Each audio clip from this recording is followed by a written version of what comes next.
नमस्कार, ध्येय आईएएस के डेली करंट अफेयर्स वीडियो कार्यक्रम में आपका स्वागत है।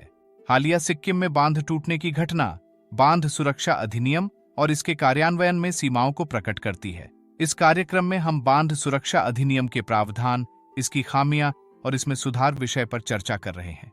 भारत में 4000 से ज्यादा बड़े बांध हैं, जो चीन और संयुक्त राज्य अमेरिका के बाद तीसरी सर्वाधिक संख्या है। भारत को इन संरचनाओं की सुरक्षा में महत्वपूर्ण चुनौतियों का सामना करना पड़ रहा है। देश में कई बांध पुराने हो चुके हैं। 80% से अधिक बांध 25 साल से अधिक पुराने हैं और 1000 से अधिक बांध 50 वर्ष या उससे अधिक पुराने हैं।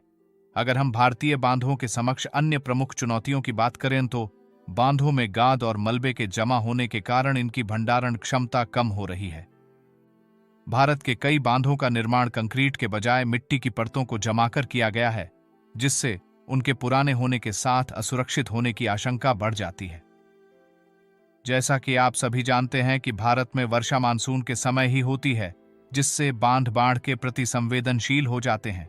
देश में 44% बांध विफलताओं के लिए बाढ़ संबंधी घटनाएं जिम्मेदार हैं।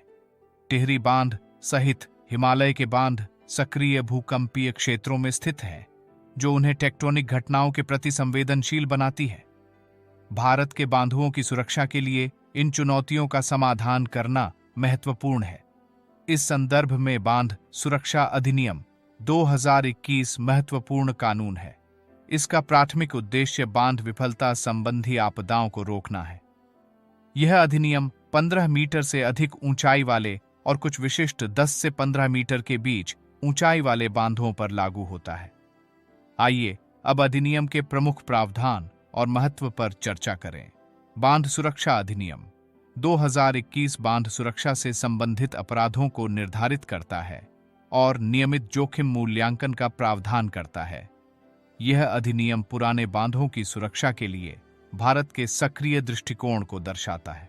अधिनियम बांध सुरक्षा पर राष्ट्रीय समिति NCDS और राष्ट्रीय बांध सुरक्षा प्राधिकरण की स्थापना को अनिवार्य बनाता है। इसके अलावा अधिनियम बांध नियंत्रकों को समर्पित बांध सुरक्षा इकाइयां स्थापित करने, आपातकालीन कार्य योजना तैयार करने और नियमित अंतराल पर व्यापक सुरक्षा मूल्यांकन करना अनिवार्य बनाता है।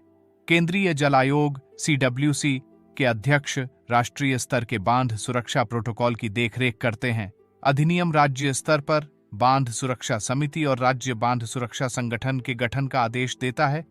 ये संस्थाएं अपने अधिकार क्षेत्र के भीतर निगरानी, निरीक्षण और आपातकालीन तैयारियों के लिए जिम्मेदार हैं।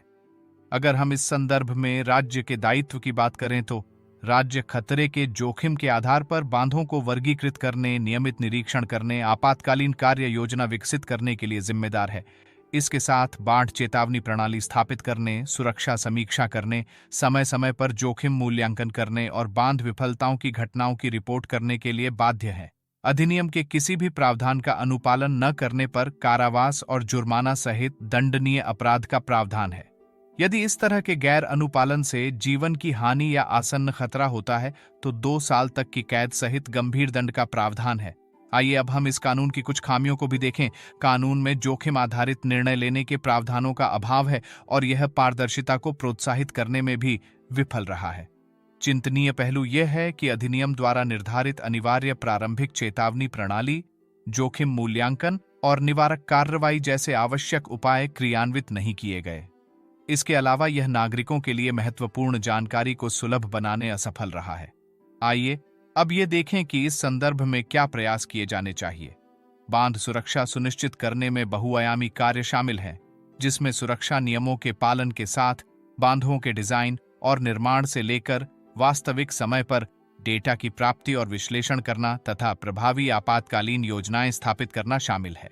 इसके अलावा बांध सुरक्षा उपायों को बढ़ाने के लिए लगभग हर 5 साल में स्पिलवे क्षमता और अन्य मैट्रिक्स की समीक्षा करने की सिफारिश की जाती है। धन्यवाद।